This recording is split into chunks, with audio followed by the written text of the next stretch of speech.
So doctor గారు, yeah! ఇప్పుడు మనకి వింటర్ సీజన్ నుంచి స్ప్రింగ్ సీజన్ వచ్చేసింది కదా! రైట్. వింటర్ సీజన్‌లో కొన్ని జాగ్రత్తలు తీసుకుంటాం. హుహు. ఇప్పుడు స్ప్రింగ్ సీజన్‌లో తీసుకోవాల్సిన జాగ్రత్తలు ఏంటంటారు? రైట్.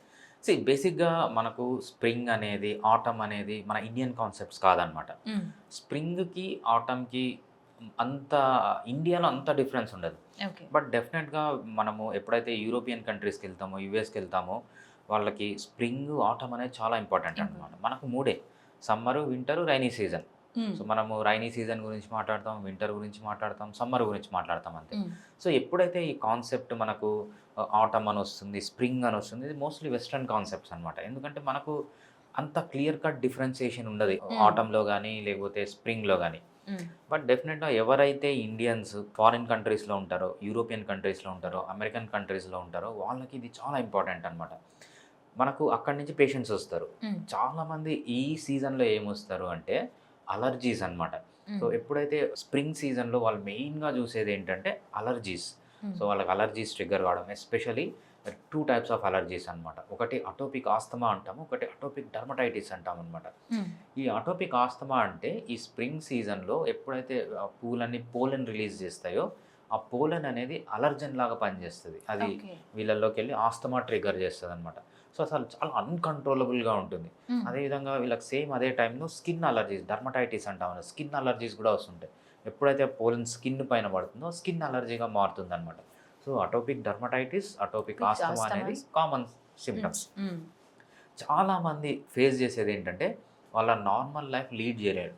సో, ఇండియన్స్‌కైతే అస్సలు అలవాటు ఉండదు. ఆ అవును. ఎన్వైర్న్‌మెంట్ అనేది. Normal life lead జేయలేరు.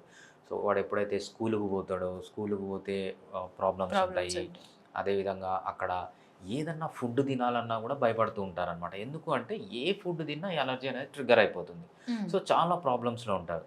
అటువంటి వాళ్ళకి చాలా కేసెస్ ఉన్నాయి. Some hundreds of cases Europe నుంచి, యూఎస్ నుంచి. సో, ఎవరన్నా గాని ఇండియన్స్ యూరోప్‌లో, యూఎస్‌లో ఉంటే తప్పకుండా ఫిడికస్ హోమియోపతిలో ట్రై చేయండి. హ్మ్. Most of the cases out of 100, 80% of the కేసెస్‌కి మనము కంప్లీట్‌గా అలర్జిక్ డెర్మటైటిస్ గాని లేకపోతే అటోపిక్ ఆస్తమా గాని, atopic dermatitis or atopic asthma అని ఈ పోలెన్ సీజన్ వల్ల వచ్చే దాంట్లో కంప్లీట్‌గా క్యూర్ చేయొచ్చు 80% of the people. People. But 20% of the పీపుల్‌లో మనం కంప్లీట్‌గా క్యూర్ చేయలేము.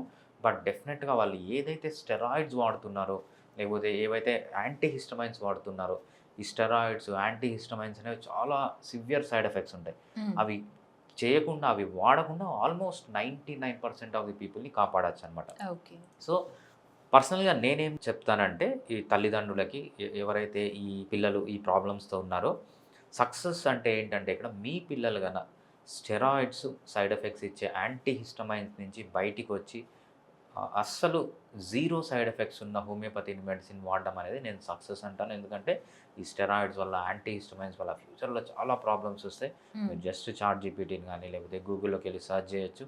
సో, ఆల్రెడీ అందరికీ తెలిసుంటుంది.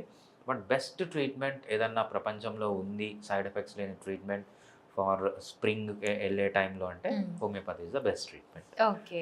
సో, డాక్టర్ గారు, ఈ అలర్జీ ట్రిగ్గర్ చేసినప్పుడు హ్మ్. Some of the people they can't come to hear right? Right. Online through contact అవ్వచ్చంటారా మీకు? లైక్ ఇలా యాహ్! ఫిడ్కోస్‌కి? ఫిడికస్ అనేది మనము హై ఎండ్ టెక్నాలజీ యూజ్ చేస్తామండి. ఏఐ యూజ్ చేస్తాము. అడ్వాన్స్డ్ టెక్నాలజీ మన దగ్గర మంచి మ్యాన్ పవర్ ఉంది. మాకు 100 కేసెస్‌లో only 10% of the cases in person. Okay. Out of 100, 100. 90 is online. హ్మ్. దాంట్లో మనకు ఒక 40% US, UK throughout the world. మీరు ఏ కంట్రీ అన్నా చెప్పండి. ఈవెన్ బంగ్లాదేశ్, పాకిస్తాన్, హ్మ్. మన చుట్టుపక్కల ఉన్న శ్రీలంకలో అయితే లేరు.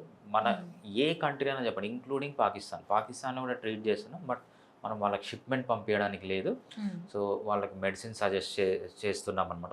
పాకిస్తాన్‌కి తప్ప మనం ప్రపంచంలో ఏ కంట్రీ కన్నా మెడిసిన్ పంపించొచ్చు. So, okay. మాకు అన్ని కంట్రీస్‌లో పేషెంట్స్ ఉన్నారు. హ్మ్. యూఎస్ అయితే 4 వర్కింగ్ డేస్ అవుతుంది.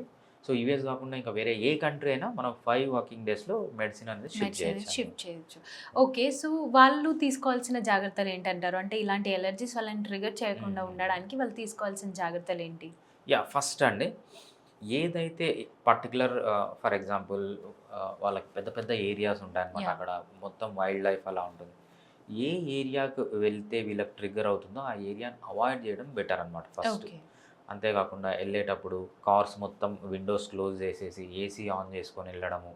ఇవి చాలా ఇంపార్టెంట్ అనమాట.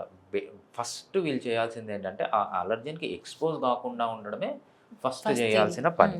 సో, ఎక్స్‌పోజ్ అయితే నెక్స్ట్ బెస్ట్ వచ్చి హోమియోపతిక్ ట్రీట్మెంట్. మీకు ఓకే. పర్మనెంట్ సొల్యూషన్ కావాలి, కంప్లీట్ క్యూర్ కావాలి, హ్మ్. ముందు ఎలా ఉన్నారో అలా అయిపోవాలి, మళ్ళీ మళ్ళీ రాకుండా ఈ డిసీజ్ ప్రివెంట్ కావాలి అనుకుంటే homeopathy is the best treatment. Okay doctor. చాలా క్లియర్‌గా ఎక్స్‌ప్లెయిన్ చేశారు ప్రతిదీ. Thank you so much doctor. మళ్ళీ ఇంకో వీడియోతో మళ్ళీ కలుద్దాం. నమస్తే. థ్యాంక్స్ అండి.